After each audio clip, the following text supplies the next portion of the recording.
할렐루야. 여러분, 주님 안에서 이렇게 다시 뵐 수 있어서 너무 감사합니다. 그동안 주님 안에서 잘 지내셨죠? 예, 오늘 거룩하고 복된 주일입니다. 정말 이제 새해가 밝은 지 이제 막 이제 우리가 출발하는 그런 어떤 시점에 와 있지 않습니까? 아, 여러분 이렇게 주님 안에서 늘 만나 뵈서 얼마나 감사한지 모르겠습니다.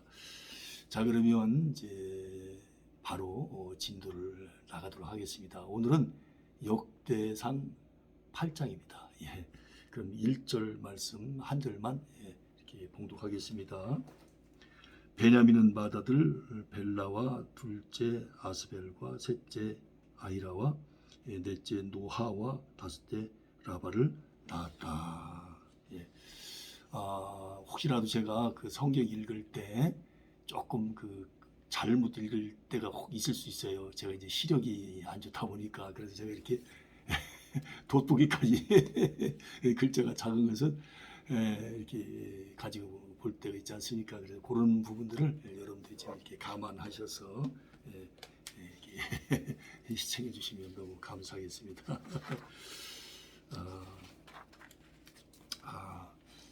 자, 역대상 8장은 제목을 베냐민 자손의 계보, 그 계자가 이을 계자입니다. 보자가 이제 우리 족보할 때 잘 아시죠? 자, 1절부터 32절까지는 베냐민의 자손들에 대하여, 그리고 33절부터 40절까지는 사울의 자손들에 대하여 그렇게 기록을 하고 있습니다. 자, 그러면 이제 본장의 개요, 전반적인 어떤 숲을 한번 이제 알아볼 텐데요. 그걸 알아볼 것 같으면 본장에는 이미 7장에서 언급되었던 베냐민 지파의 계보가 보다 자세히 소개되고 있습니다. 자, 이 베냐민 지파에 대해서 이미 소개가 되어졌는데 7장에서 우리가 봤잖아요. 근데 이 8장에서는 7장에서 거론하지 않았던, 말씀하지 않았던 그런 부분들을 더 좀 자세하게, 상세하게 그렇게 이제 소개하고 있다 그 말씀이죠. 아마 그 이유는 이스라엘의 초대왕 사울의 족보를 언급하기 위해서인 것 같습니다. 자, 그럼 왜 7장에도 이렇게 기록을 하고 있는데 8장에 와서 또 이렇게 자세하게 기록을 하느냐? 그 이유는 바로 이스라엘의 첫 번째 왕인 사울의 족보를 말하고 싶어서, 언급하고 싶어서 이렇게 한 것이 아닌가, 그렇게 이제 말씀을 드리고 싶다 그 말씀입니다. 한편 우리는 본장을 통해서 사사 시대에 겨우 600여 명만 살아남아 거의 멸절 위기에 처했던 베냐민 지파가 이제 다시 어느 정도로 번성하게 되었는지를 엿볼 수 있어요. 야, 이 베냐민 지파가 거의 사라질 뻔했잖아요. 그런데 다시 하나님께서 복을 주셔서 번성을 어느 정도 하게 하셨어요. 이에 관한 그 자세한 성경은 사사기서 20장 47절, 21장 6절, 그리고 15절, 16절, 17절에 나와 있습니다. 여러분들 한번 시간 되시면 꼭 좀 찾아봐 주시기 바랍니다. 자, 이번에는 이제 1절부터 5절까지의 말씀을 가지고 베냐민의 아들들은 누구였는가, 그걸 알아보도록 할게요. 이 베냐민은요 5명의 아들을 두었습니다. 아까 조금 전에 우리 1절 우리가 봤죠. 첫 번째 아들이 벨라, 그 다음에 둘째가 아스벨, 셋째가 아하라, 넷째가 노하, 아가 아니고 노하, 그리고 다섯째가 라바입니다. 그리고 첫 번째 아들 벨라는 이제 여러 명의 아들들을 뒀는데 첫째가 앗달, 그 다음에 게라, 아비훗, 아비수아, 나아만, 아호아, 게라, 스부반, 후람. 그래서 하나, 둘, 셋, 넷, 다섯, 여섯, 일곱, 여덟, 아홉. 9명의 아들을 이제 벨라가 두었습니다. 자, 이번에는 이제 33절부터 40절까지 말씀을 가지고 넬의 손자며 기스의 아들인 사울 왕의 자손들을 한번 살펴보도록 하겠습니다. 사울 왕은 실패한 왕이지만 이스라엘의 첫 번째 왕으로서 너무나 유명하니까요. 자, 아버지가 바로 누굽니까? 기스. 할아버지가 누구예요? 넬. 그렇게 되죠. 이 사울 왕은 4명의 아들을 두는데 첫 번째가 요나단. 그 유명한 요나단의 친구 하면 딱 떠오르는 게 있잖아요. 다윗. 다윗과 요나단. 또 복음성가 가수도 계시죠. 복음사역자. 이 사울 왕의 첫 번째 아들은 요나단, 둘째가 말기수아, 셋째가 아비아답, 넷째가 에스발입니다. 자, 그리고 이제 그 요나단이 이제 아들을 또 하나 낳았는데 이 요나단의 아들을 생각하면 좀 마음이 짠해요. 왜냐하면 그 아들이 장애를 갖고 있거든요. 그 아들이 여러분이 잘 아는 무비보셋입니다. 무립발이라고도 하죠. 무비보셋. 무비보셋은 미갈을 낳습니다. 미갈을 낳는데 그 미갈은 바로 5명의 또 아들들을 낳아요. 첫 번째 아들이 비돈, 둘째가 멜렉, 셋째가 다레아, 넷째가 아하스, 다섯째가 여호아따. 역대상 8장을 읽어보신 분들은 뭐 금방 떠오르시겠죠. 그 다음에 이제 그 여호아따, 5번째 아들인 여호아따는 3명의 아들을 낳는데 첫째가 알레멧, 둘째가 아스마웻, 셋째가 시므리입니다. 시므리. 그리고 이제 시므리는 이제 아들들을 셋을 낳는데 첫째가 모사, 둘째가 비느아, 셋째가 라바입니다. 그리고 이제 라바는 또 이제 엘르아사를 낳고, 살이 아니고 사입니다. 받침이 없어요. 그리고 엘르아사는 아셀을 낳습니다. 그래서 이 엘르아사는 첫째는 아셀이라는 아들을, 둘째는 에색이라는 아들, 이 2명의 아들을 낳습니다. 이 아셀은 이제 6명의 아들을 낳습니다. 첫째가 아스리감, 둘째가 보그루, 셋째가 이스마엘. 이렇게 똑같은 이름들이 좀 반복해서 나오는 경우도 종종 있죠. 우리나라도 같은 이름 쓰는 사람들이 많잖아요. 그리고 또 이름을 바꾸잖아요. 민지를 지민으로. 김민지, 김지민. 이름을 바꾸고 막 그러잖아요. 그리고 스아리아, 넷째. 5번째가 오바디아, 6번째가 하난. 이렇게 아셀이 6명의 아들들을 낳았습니다. 그리고 둘째 아들이 에색이라고 그랬잖아요. 에색, 서희, 그리고 기억받침, 에색. 첫 번째 아들이 울람, 두 번째가 여우스, 셋째가 엘리벨렛. 이렇게 3명의 아들을 낳습니다. 우리는 우리의 도표에서 사울의 아들 중 특별히 요나단의 후손만이 소개되고 있음을 보게 됩니다. 다윗과 요나단은 참되고 깊은 우정을 맺은 바 있는데 다윗이 요나단의 자손을 잘 보살필 것을 약속하였었습니다. 다윗이 사울 왕에 의해서 얼마나 죽음의 위협을 많이 겪었습니까? 우리가 이미 공부해서 알잖아요. 정말 사울 왕이 바로 다윗의 장인 어르신 아닙니까? 다윗이 사위잖아요. 그런데 그렇게 이 사울 왕이 장인이 사위를 못 잡아먹어서 그 난리를 폈던 거예요. 근데 이것은 사적으로 이걸 갖다가 이해를 하면 안 됩니다. 구속사적인 입장에서, 공적인 입장에서. 왜냐하면 하나님이 다윗의 후손 가운데서 누가 태어나게 하신다고요? 메시아이신 예수 그리스도. 예. 하나님이 얼마나 생각이 깊으신지요. 그 생각이 깊이는 끝도 없습니다. 얼마나 또 넓으신지요. 끝도 없어요. 얼마나 또 높으신지요. 끝도 없어요.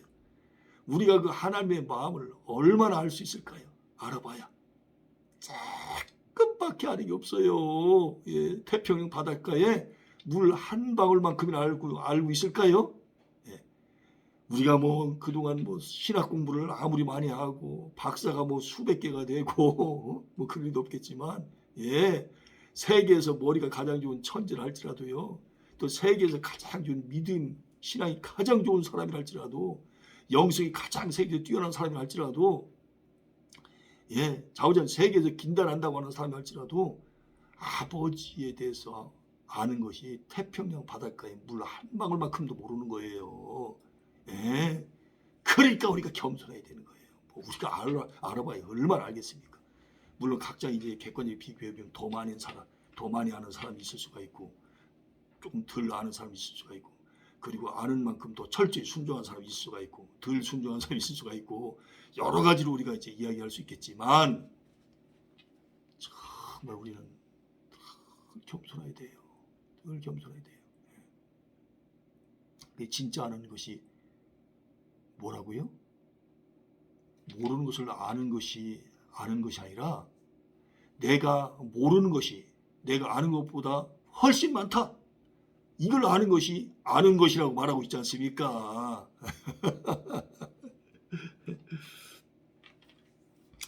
그래서 이런 이제 다윗이 요나단의 자손을 잘 보살필 것을 약속하였는데, 그 내용은 사무엘상 20장 15절 16절에 가서 보시면 자세하게 나와 있습니다. 예.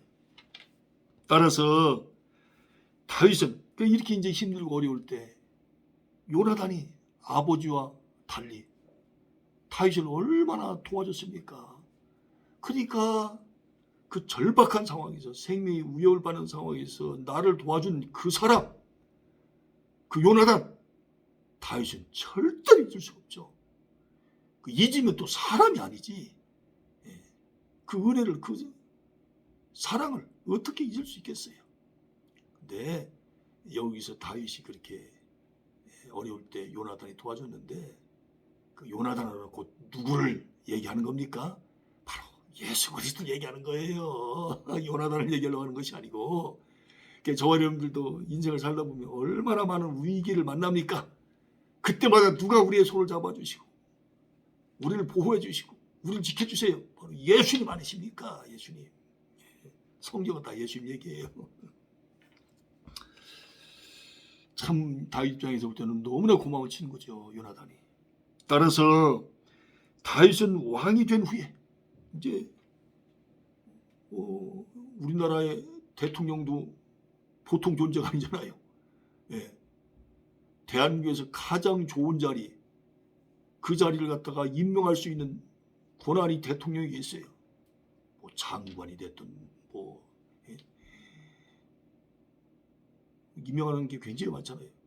가장 사람들이 앉고 싶은 자리, 그 자리를 갖다가 대통령이 한 10,000명 정도를 이렇게 앉힐 수가 있다니까요. 권한으로. 뭐 대통령 선거 3월 9일 날 이제 얼마 안 남았습니다만은. 근데 이 다윗 시대의 왕은 제가 여러 번 말씀드렸지만, 그때의 왕은요, 우리나라의 대통령의 권한하고는 비교가 안 될 정도로 어마어마했습니다. 우리나라 대통령은 행정부의 수반이지만, 우리나라 3권 분립이 있지 않습니까? 행정부, 입법부, 사법부. 행정부의 수장은 대통령, 물론 국가의 원수지만, 그리고 입법부의 수장은 국회의장, 그리고 사법부의 수장은 바로 누굽니까? 대법원장.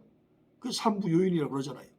근데 그 당시는요, 왕은 행정부, 입법부, 사법부 전체 권력을 다 쥐고 있는 거예요. 그러니까 대단한 거 아니겠습니까? 그 당시는 왕이 말이 곧 법입니다. 법. 그런 자리에 지금 다윗이 올라와 있는 거예요. 근데 다윗 왕은 누구를 예표한다고요? 예수님. 그래서 이제 이렇게 왕이 된 후에 요나단의 아들 무비보셋을 왕의 식탁에 참여할 수 있는 호의를 베풀어 주었어요. 사무엘하 9장 7절 우리가 이미 공부했잖아요. 말씀 들었잖아요. 왕이 먹는 그 식탁에서 함께 밥을 먹을 수 있도록 엄청난 특권 준 겁니다. 여러분 그 왕과 함께 식사를 한다고 하는 것은 이건 왕의 가족으로 받아들인다는 뜻이에요. 왕족이라 그 말입니다. 왕족. 근데 저와 여러분들은 영원한 왕, 만왕의 왕이신 그 예수님의 식탁에 저와 여러분들을 초청해서 함께 식사를 하도록 예수님이 허락을 하시잖아요. 이 얼마나 놀라운 축복입니까? 세상에 우리는 천번만번 주고 마땅할 죄인들인데 영원한 지옥불에서 영원토록 불과 유황불에서 괴로움과 고통을 당해야 마땅한 우리들인데 글쎄 우리가 뭐라고 그 예수님의 왕의 식탁에 우리를 초청해 주신 거예요. 이게 얼마나 눈물겹도록 감사한 일입니까?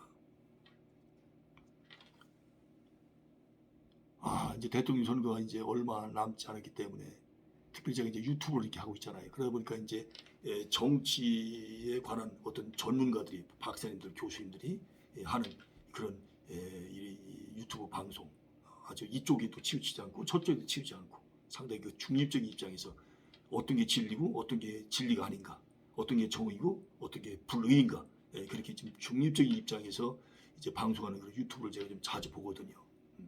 많은 걸 제가 배웁니다. 아무래도 이제 저는 정치학을 공부한 사람도 아니고 무슨 법학을 공부한 사람도 아니고 그분들은 아무래도 이제 정치학이라든지 법에 대해서 아무래도 거기에 공부를 했고 또 거기 박사까지 되시고 또 가장 대한민국에서 어렵다는 또 사법시험 우리가 사법고시라고 얘기합니다만 그런 또 패스에 성공하셔가지고 또 변호사가 되시고 또 이런 분들이 나오셔서 그것도 대한민국에서 제일 간다는 최고로 어렵다는 들어가기 힘들다고 하는 우리 때 서울대 법대 출신들 고대 법대 출신들 연세대 법대는 조금 좀 약간 고대 법대보다는 좀 조금 좀 저기했습니다만은 아무래도 그럼에도 불구하고 스카이 대학 하면 서울대, 연대, 고대 대한민국에서 다 가고 싶어하는 대학 아닙니까? 그런 이제 어떤 그 명문대학을 나오신 분들 또 지방 대학이라 할지라도 또 워낙 공부를 또 잘하셨던 분들도 있잖아요. 또 워낙 실력이 뛰어난 분들도 있지 않습니까? 그런 분들이 강의를 들으면서 이야기를 들으면서 많은 걸 느끼는 거예요. 느끼는데 그러면서 이제 그 대통령 후보들이 지나갈 때 그냥 서로 사진 찍으려고 하고 그냥 손 한 번만 잡아줘도 그냥 영광이라고 그냥 어쩔 줄 몰라 하잖아요. 그냥 손만 길거리 가다 흔들어줘도 그냥 감격을 하고 막 그러지 않습니까? 근데 그 당시 왕은 이 대통령보다도 10배, 100배, 1000배로 그 정도로 강력한 그런 권한을 갖고 있다는 거예요. 근데 그런 자리에 지금 요나단의 아들 무비보셋을 안치한 겁니다. 인간으로 오게 되면 정말 은혜를 갚는 그런 아름다운 모습을 볼 수가 있죠. 비록 사울이 다윗을 죽이려고 온갖 애를 다 썼음에도 불구하고 그런 내용들이 사무엘상 18장 11절 25절 그다음에 19장 10절 11절 24장 2절 26장 2절에 자세히 나와 있어요. 다윗은 사울의 자손에게 호의를 베풀어 그의 자손들이 번성할 수 있도록 하였던 것입니다. 이런 것들을 우리가 배워야 돼요. 세상 사람들은 눈에는 눈, 이에는 이 그러잖아요. 만약에 예수님께서 온 인류를 향하여 눈에는 눈, 이에는 이 그렇게 나오셨더라면 예수님은 만왕의 왕이시고 완전하신 하나님이시고 완전하신 사람이시고 예수님은 죄가 없으셔요. 만약에 그렇게 했더라면 지금 전 인류가 지구상에 살고 있는 전 인류가 거의 78억 정도 된다고 하더라고요.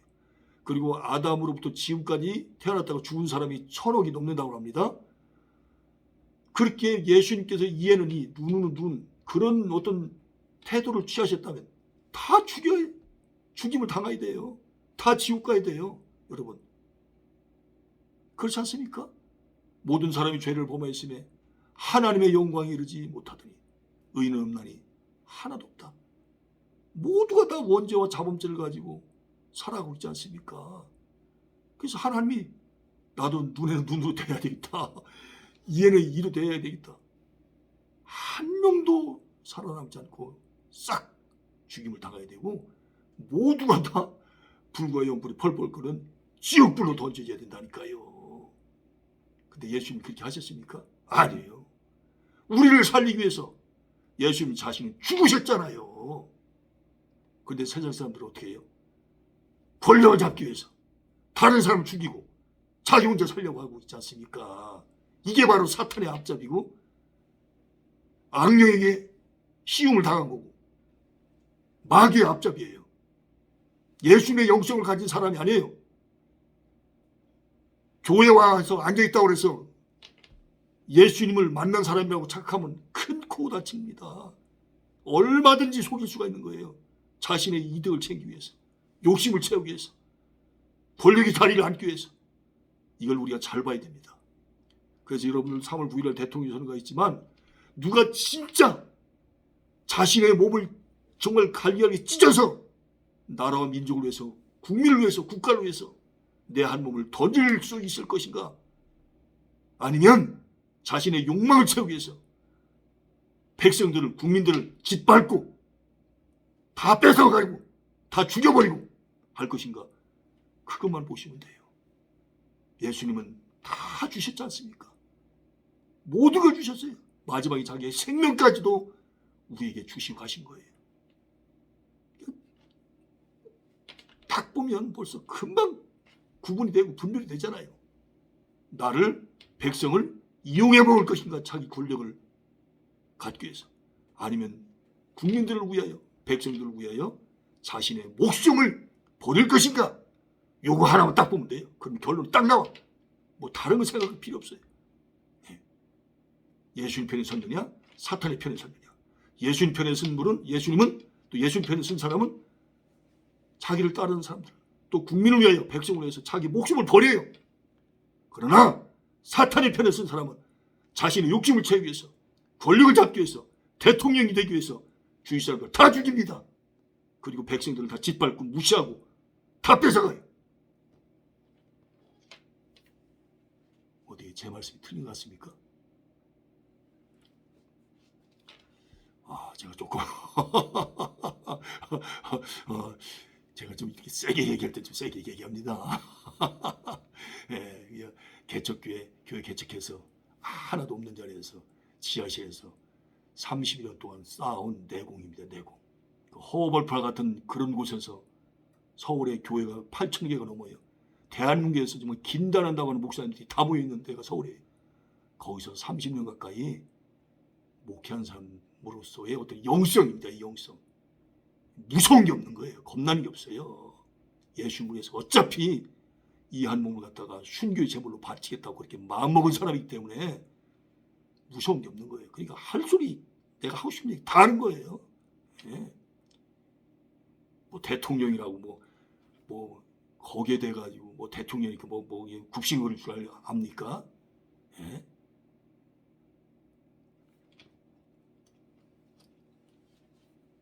뭐 대통령 시켜줄 일도 있겠지만, 대통령 시켜줄 일도 없겠지만 대통령 하래도 안 합니다. 저는요, 목사가 가장 좋아요.